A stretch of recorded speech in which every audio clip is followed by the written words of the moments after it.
Vous avez la parole, chers collègues. Merci Madame la Présidente, Madame la Ministre, mes chers collègues.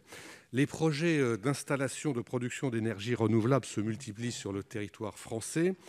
Si l'objectif de développer de telles énergies est largement partagé, il n'en demeure pas moins que leurs modes de production ne sont pas sans impact sur les populations environnantes en termes de nuisances esthétiques, sanitaires ou encore olfactives, préjudiciables pour les populations et pour l'attractivité du territoire, faisant naître très souvent des mouvements d'opposition à leur implantation. Elles ont aussi des conséquences, il ne faut pas le nier, sur la valeur des biens situés à proximité.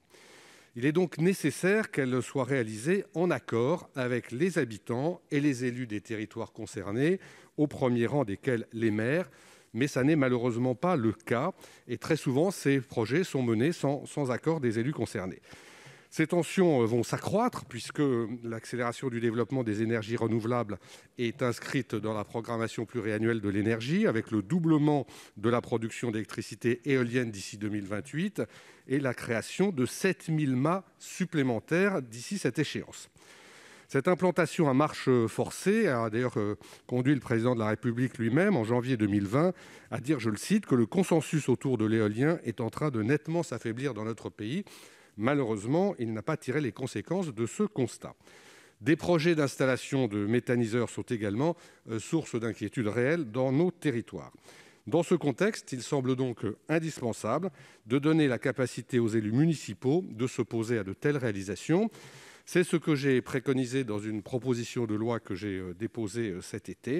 Et je voudrais savoir, Madame la Ministre, quelle est la position du gouvernement par rapport à cette proposition de doter les élus locaux du pouvoir de s'opposer à l'implantation d'équipements qui peuvent nuire à la qualité de vie sur leur territoire. Je vous remercie. Merci. La parole est à Madame Bérangère Abba, secrétaire d'État chargée de la biodiversité. Madame la présidente, mesdames, messieurs les sénateurs, monsieur le sénateur Maurey, alors le Parlement a voté effectivement, et je l'en félicite, des objectifs ambitieux de développement des énergies renouvelables. Notre électricité devra être à 40% d'origine renouvelable d'ici à 2030, avec 10% du gaz consommé en France devant être d'origine renouvelable cette même année.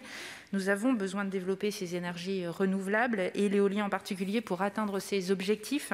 Les études montrent que cette énergie éolienne est une énergie efficace. Elle est d'abord bonne pour le climat puisqu'elle a permis en 2019 d'éviter l'équivalent des émissions de près de 8 millions de véhicules et a couvert plus de 7% de la consommation électrique française.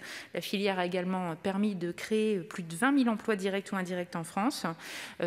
Vous souhaitez, et je vous rejoins, que les élus participent et aient plus de pouvoir dans la planification du développement de l'éolien et de la méthanisation, en leur donnant un droit de regard sur ces projets. L'implication des collectivités territoriales dans ce développement des énergies renouvelables, elle est absolument indispensable. Et le gouvernement propose, dans le cadre du projet de loi Climat et Résilience, qui est en cours d'examen, une déclinaison par région des objectifs d'énergie renouvelable de la PPE, de la programmation pluriannuelle de l'énergie. Cette nouvelle disposition, elle permettra, en concertation avec les régions et les collectivités, de répartir les objectifs de développement de chaque énergie renouvelable, y compris donc l'éolien et la méthanisation, en fonction des potentiels et des spécificités de chaque territoire et de chaque région.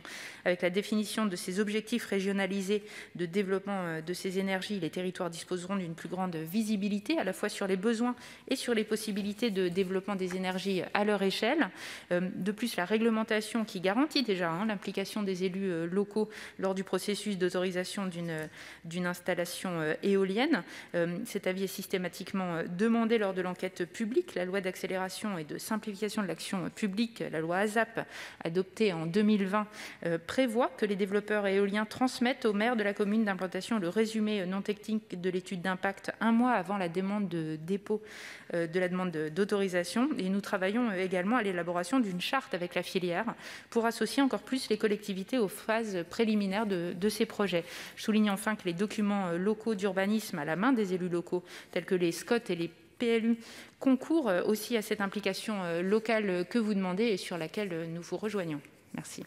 Merci. Monsieur Maurey, vous avez 31 secondes pour répondre à Madame la Ministre. Merci beaucoup. Écoutez, Madame la Ministre, je prends acte de votre non-réponse. J'ai posé une question très simple. J'ai demandé si vous étiez disposé, si le gouvernement était disposé à ce que les élus locaux puissent avoir un droit de veto, c'est très clair ce que je demande, sur l'installation d'équipements qui posent un problème en termes de qualité de vie de leurs habitants et d'attractivité de leur commune. Vous n'avez pas répondu à cette question. Vous m'avez rappelé la réglementation, l'intérêt des énergies renouvelables. C'est très bien, mais ce n'était pas ça ma question. Donc je crains de comprendre que le gouvernement ne compte pas donner suite à cette proposition que j'ai formulée.